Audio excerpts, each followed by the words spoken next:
Salam sejahtera bagi kita semua. Perkenalkan, nama saya Jimilin. Saya dari Fakultas Pertanian, Program Studi Agribisnis. Pada video kali ini, saya akan presentasikan tentang jenis paragraf. Nah, seperti yang kita ketahui, jenis paragraf ini terdiri dari 3 unsur, yaitu yang pertama, berdasarkan pola penalaran. Nah, dalam setiap paragraf harus dipastikan ada gagasan pokok atau gagasan utamanya.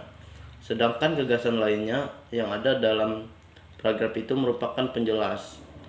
Berdasarkan letak gagasan utama itu, paragraf dapat dibedakan atas 5 unsur, yaitu paragraf deduktif.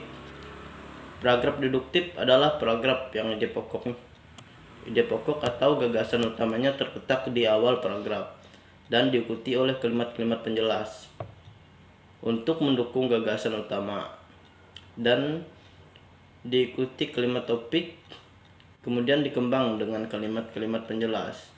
Lalu yang kedua, paragraf induktif. Paragraf induktif ini adalah paragraf yang kalimat topiknya terdapat pada bagian akhir. Secara garis besar ada 55 paragraf induktif mempunyai ciri-ciri, yaitu diawali dengan penyebutan peristiwa dan menarik kesimpulan berdasarkan peristiwa. Lalu yang ketiga, paragraf deduktif induktif atau bisa disebut juga paragraf campuran. Nah, paragraf campuran ini adalah paragraf yang kalimat topiknya terdapat pada bagian awal dan akhir paragraf. Meskipun begitu, kalimat topik itu hanya merupakan bentuk pengulangan gagasan utama untuk mempertegas informasi. Lalu ada yang keempat, paragraf interatif. Paragraf interatif adalah paragraf yang kalimat utamanya terletak di tengah-tengah paragraf. Nah, dan yang terakhir, ide pokok menyebar. Ide pokok menyebar ialah paragraf yang tidak memiliki kalimat utama dan pemikiran utamanya menyebar pada seluruh paragraf atau tersirat pada kalimat-kalimatnya. Itu untuk berdasarkan pola penalaran. Lalu yang kedua, berdasarkan gaya ekspresi atau pengungkapan. Ialah suatu gagasan yang dapat diungkap dengan berbagai gaya dan bergantung pada tujuan komunikasi. Nah, gaya atau corak ekspresi meliputi narasi, deskripsi, eksposisi, argumentasi, dan persuasif, yang dimana kelima gaya ini sangat penting dalam mendukung gaya ekspresi dalam mengungkapkan suatu pokok permasalahan atau gagasan peristiwa tersebut.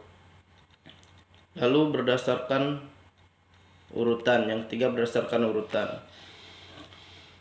Pada umumnya suatu karangan terdiri atas 3 bagian, yaitu paragraf pembuka, ialah paragraf yang membantu mengantarkan pembaca pada pembicaraan. Yang kedua, paragraf isi. Paragraf isi merupakan inti dari sebuah karangan yang terletak di antara paragraf pembuka dan paragraf penutup. Lalu yang ketiga, paragraf penutup. Paragraf penutup merupakan simpulan dari pokok-pokok pikiran dalam paragraf isi. Nah, ketiga jenis paragraf itu merupakan bagian yang tidak terpisahkan dari struktur karangan. Paragraf pembuka, paragraf dan paragraf penutup terjalin sangat erat satu sama lain dan terpadu. Mungkin itu saja yang dapat saya sampaikan. Mohon maaf jika ada kesalahan dalam pembicaraan atau tutur kata yang tidak berkenan. Selebih-lebihnya saya terima kasih.